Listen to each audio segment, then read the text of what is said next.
Hi hello നമസ്കാരം. നമ്മുടെ ഇന്നത്തെ റെസിപ്പി ഗ്രീൻ പീസ് കറിയാണ്. രാവിലത്തെ ബ്രേക്ക്ഫാസ്റ്റിനാണെങ്കിലും ഡിന്നറിനാണെങ്കിലും ഒക്കെ നമുക്ക് സൈഡായിട്ട് കൂട്ടാൻ പറ്റുന്നൊരു easy and simple green peas കറിയാണ്. ആദ്യം തന്നെ നമ്മൾ തലേദിവസം കുറച്ച് ഗ്രീൻ പീസ് നമ്മൾ വെള്ളത്തിൽ കുതിർത്തി വെച്ചിട്ടുണ്ടായിരുന്നു. അതിന് ശേഷം നമ്മൾ പിറ്റേ ദിവസം നമ്മൾ കുക്കറിൽ ഒരു 5 വിസിലോളം നമ്മൾ ഗ്രീൻ പീസ് ഒന്ന് വേവിച്ചെടുത്തു.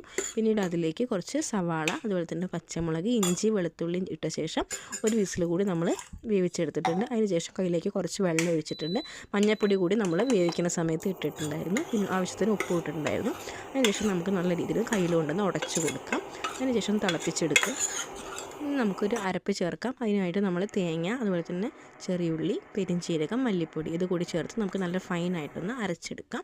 കറി നല്ല രീതിയിൽ തിളച്ച് വന്ന ശേഷം നമ്മളിതിലേക്ക് അരപ്പ് ഒഴിച്ചിട്ടുണ്ട്.